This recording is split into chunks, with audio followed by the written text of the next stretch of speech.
Passage 50, New Year Resolutions. The new year is a time for resolutions. Mentally, at least, most of us could compile formidable lists of do's and don'ts.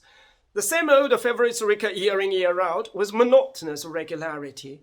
We resolve to get up earlier each morning, eat less, find more time to play with the children, do 1,001 jobs about the house, be nice to people we don't like, drive carefully, and take the dog for a walk every day.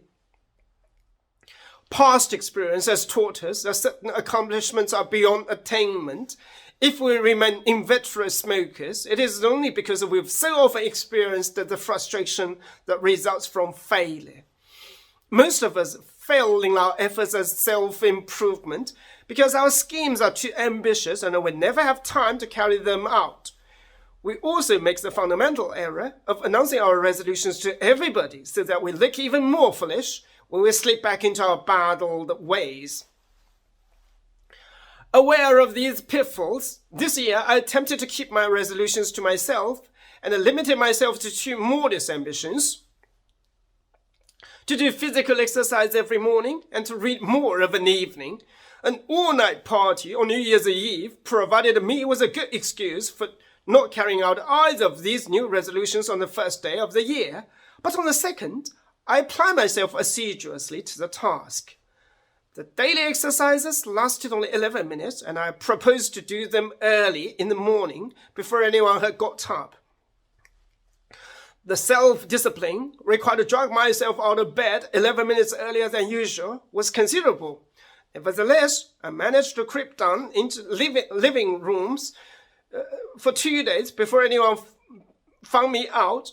After jumping about on the carpet and twisting the human frame into uncomfortable positions, I sat down at the breakfast table in an exhausted condition.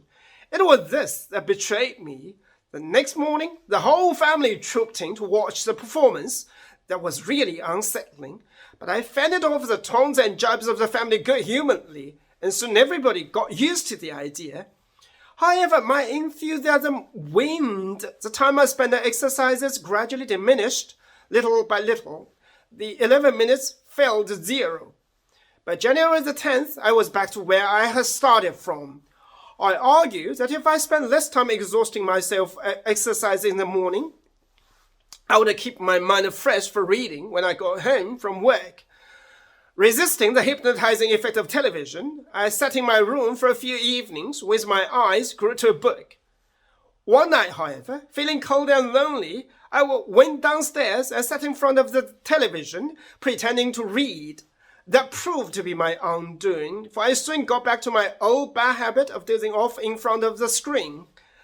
I still haven't given up my resolution to do more reading. In fact, I've just bought a book entitled How to Read 1,000 Words a Minute.